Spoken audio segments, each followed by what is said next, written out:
Bonjour à tous et bienvenue dans ce cinquième cours de philosophie générale consacré à la notion de conscience. Je vais prendre mes distances avec l'empirisme anglais qui, à ce que je vois, ne me rapporte pas beaucoup de vues. Sérieusement, vous avez quoi contre Locke au juste? Il est intéressant comme tout, le pauvre. Pour revenir à Hegel. Pourquoi l'étude de Hegel est un passage obligé quand on parle de conscience et de façon générale sur la quasi-totalité des notions? Eh bien, parce que vous le savez si vous avez déjà su certaines vidéos antérieures de mon cru sur Hegel, ou si vous le connaissez déjà un petit peu, il accorde une place fondamentale dans sa pensée au désir de reconnaissance, et c'est sur ce désir que je vais devoir revenir, non pas dans le cadre de la notion de travail, mais dans le cadre de la notion de conscience.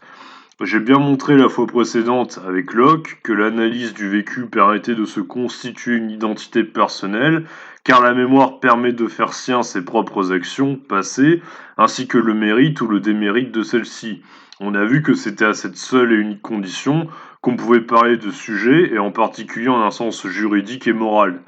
Or, un philosophe qui a bien montré les limites de cette démarche, qui consiste dans l'introspection personnelle pour se connaître soi-même, eh bien, donc comme on l'a vu avec Augustin au départ de notre réflexion, puis avec Descartes ensuite, eh bien, ce philosophe c'est Hegel. Vous l'aurez compris, c'est à partir de cette vidéo que je vais faire évoluer ma réflexion sur la conscience vers une nouvelle grande définition davantage moderne, dont Hegel est peut-être un des précurseurs malgré lui, et qui est l'intersubjectivité.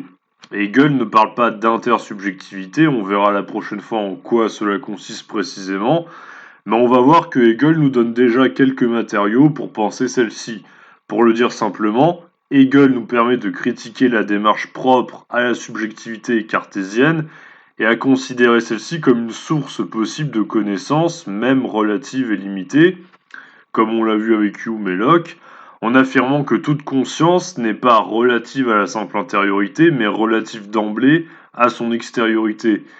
J'ai déjà consacré plusieurs vidéos à ce point essentiel de la pensée de Hegel, donc je ne vais pas tout rappeler dans le détail, et je serai assez bref, mais Hegel conçoit qu'une chose n'a de réalité que si elle est effective, c'est-à-dire que si elle a des effets concrètement observables sur la réalité qui constitue l'extériorité du sujet, et donc l'extériorité de sa conscience. Pour Hegel, une réalité psychique interne qui précède la pensée, ça n'a pas vraiment de sens. En fait, on ne peut se prononcer sur la pensée d'un individu qu'une fois qu'il l'a mise en mots et extériorisée. C'est un point sur lequel j'aurai l'occasion de revenir une autre fois d'ailleurs. Et donc, il considère par conséquent que l'identité personnelle, qu'il symbolise dans la préface de la phénoménologie de l'esprit par A égale A, ou moment où le sujet coïncide avec lui-même dans sa propre intériorité, n'est pas un moment où le sujet prend réellement conscience de lui en tant que sujet individuel, doté d'une identité propre. Le moment de l'identité immédiate pour Hegel n'est que ce qu'il nomme l'en-soi de la pensée, c'est-à-dire celui de la subjectivité qui n'est pas encore rendue observable et donc qui demeure ineffective. Je ne vais pas me réappuyer sur la dialectique de la maîtrise et de la servitude, présent dans le chapitre 4 de la phénoménologie de l'esprit intitulé De la vérité sur la certitude de soi-même dans l'immédiat. Je vais y revenir après. Je vais tout d'abord vous faire découvrir un autre texte qui permet de préciser conceptuellement la manière dont Hegel conçoit la conscience.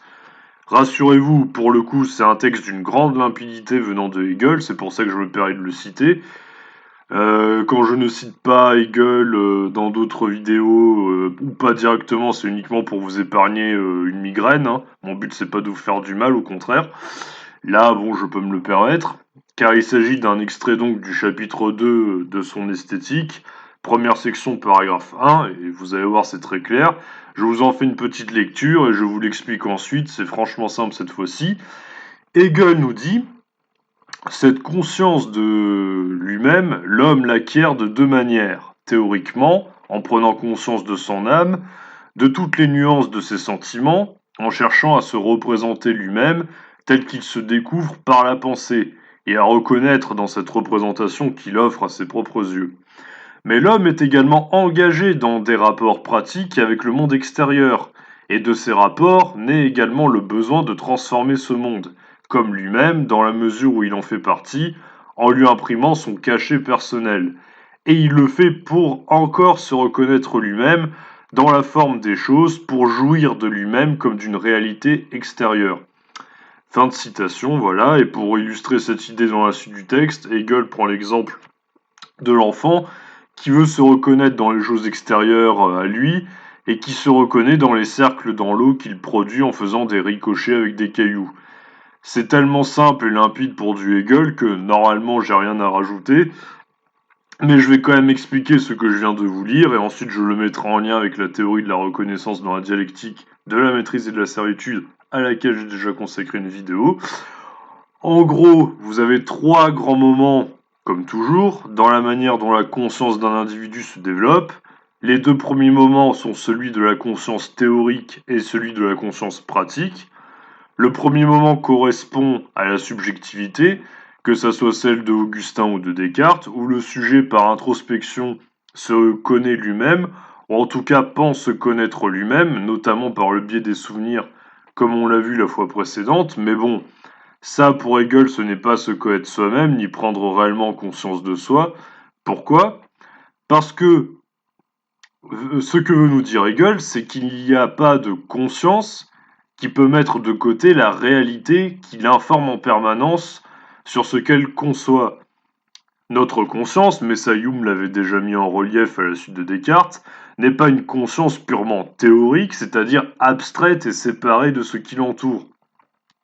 Elle est d'emblée tournée vers l'extérieur et engagée dans un rapport de médiation avec la réalité extérieure à elle. Je vous donne un exemple littéraire pour l'illustrer. Robinson Crusoe, quand il débarque sur son île, dans Vendredi ou la vie sauvage de Michel Tournier, il est seul et il a faim. En lui-même, il ressent la faim et la soif, et ça, c'est justement ce à quoi lui donne accès la fameuse conscience théorique et ses besoins qu'il doit remplir si il veut éviter de mourir et de disparaître. Eh bien, il doit les satisfaire et donc interagir avec son extériorité. Le deuxième moment qui correspond à celui de la conscience pratique, c'est justement le moment où le sujet devient conscient du besoin qu'il a d'interagir avec la réalité qui l'entoure. Ici, Robinson, s'il veut survivre. Il va donc interagir, par exemple, avec les bambous pour se construire un habitat et le reconnaître ensuite comme son œuvre. Non seulement il a mis en forme une matière et peut reconnaître cette mise en forme comme la sienne, mais en plus il peut ainsi se maintenir en vie en tant que conscience et subsister au sein du réel. Donc vous l'aurez compris, pour Hegel, penser la conscience comme une chose abstraite et séparée de la réalité matérielle qui l'entoure, ça n'a aucun sens, mais en plus on ne prend pleinement conscience de soi-même qu'en pouvant reconnaître comme sien le produit de ses propres œuvres. D'où le besoin de l'art originellement, mais je l'ai déjà expliqué il n'y a pas très longtemps, j'ai déjà consacré 2 bonnes vidéos à l'esthétique hegelienne, si vous ne les avez pas vues et que ça vous intéresse. Quel serait le troisième moment où justement on prend réellement conscience de soi? L'intériorité, c'est le pour soi, où le sujet coïncide, l'en soi, où le sujet coïncide avec lui-même, ce que Hegel nomme la conscience théorique. Le deuxième, c'est le pour soi, le moment où le sujet extériorise sa propre conscience, qui est intérieure, dans ce qui l'entoure, en mettant en forme la matière. Et le troisième, c'est le fameux en soi pour soi, où l'extériorisation de ma conscience est reconduite dans mon intériorité. Pour le dire de façon beaucoup plus simple, je ne suis pleinement conscient pour Hegel que lorsque je suis reconnu par un autre que moi-même, et c'est pour cela d'ailleurs que pour Hegel, un individu qui vivrait seul, en marge de tout, ne pourrait pas développer pleinement sa conscience, et ne pourrait pas espérer se reconnaître lui-même. Enfin, se connaître lui-même en étant reconnu par un autre. Si on prolonge notre exemple précédent avec Robinson, quand le jeune indigène Vendredi apparaît sur son île, il se rapporte à ce dernier comme à un étranger immédiatement, et ensuite une lutte de pouvoir va avoir lieu entre les deux, car Robinson va vouloir alléger sa charge de travail habituelle en faisant travailler le jeune indigène pour lui. D'un point de vue hegelien, et si on reprend la logique de la fameuse dialectique de la maîtrise et de la servitude, Robinson ne prend conscience de lui-même que lorsque ce dernier arrive à considérer Vendredi comme un semblable, voire comme un égal, une relation d'amitié naissant entre les deux individus par la suite. Pour Hegel, l'amitié, c'est justement le fait de pouvoir se sentir chez soi dans un autre que soi.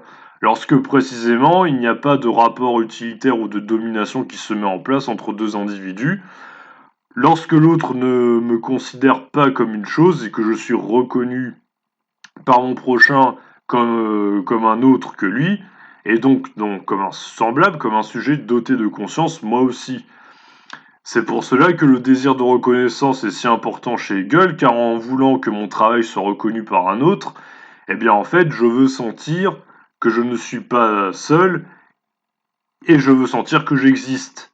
C'est pour ça que je produis des vidéos et que j'essaye de faire en sorte, tant bien que mal, que d'autres puissent en profiter.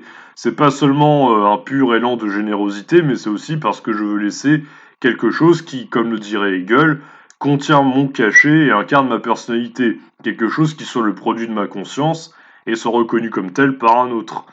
C'est aussi pour ça, d'ailleurs, donc si on reprend la dialectique de la maîtrise de la servitude, que la reconnaissance de soi du maître échoue parce qu'il ne considère pas l'esclave comme son égal.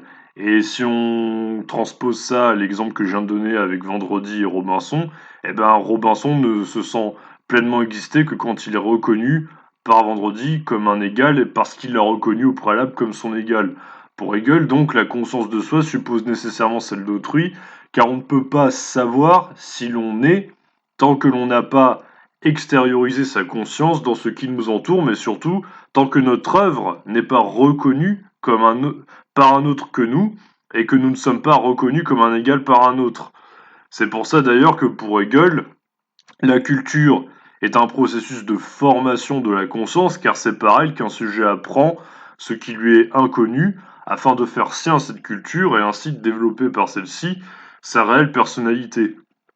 Dans le cadre de la relation à autrui, par exemple, autrui me fait sentir étranger à moi-même, quand il me voit comme une chose ou un outil, par exemple, mais c'est pas une raison pour fuir le contact social pour Hegel, parce que c'est justement par contraste, par le contact d'une autre conscience que la mienne, que je prends conscience de ma propre singularité par rapport à l'autre.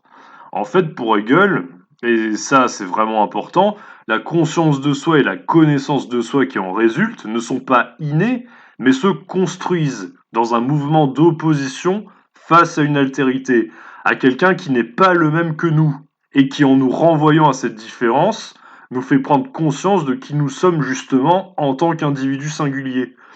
On ne prend donc conscience de soi que si l'on peut euh, œuvrer à montrer ce que l'on pense et le donner à voir à un autre, et que cet autre nous reconnaît comme un égal, voire même, pourquoi pas, soyons fous, comme un ami. Il n'y a pas de conscience de soi pour Hegel dans la solitude la plus totale, et pas de connaissance de soi que l'on puisse tirer d'une introspection, comme l'aurait pensé Augustin Descartes, et même par la suite Rousseau dans ses rêveries du promeneur solitaire. La médiation est une condition fondamentale pour prendre conscience de ce qui nous démarque des autres et fait de nous des individus à part entière, justement. Prétendre se connaître autrement, c'est du flan pour Hegel. On pourrait tout de même se demander si la présence d'autrui est fondamentale dans l'élaboration de notre conscience de nous-mêmes et dans notre connaissance de nous-mêmes, donc en termes de présence spatiale. Je m'explique. Quand je pratique l'introspection, par exemple, il peut m'arriver de me parler à moi-même, non? Si c'est comme si je me dédoublais, comme si je parlais à un autre, alors que c'est à moi-même que je parle. D'où le paradoxe inhérent au monologue d'ailleurs. Si ça vous est jamais arrivé, c'est pas grave, rassurez-vous, je suis complètement fou.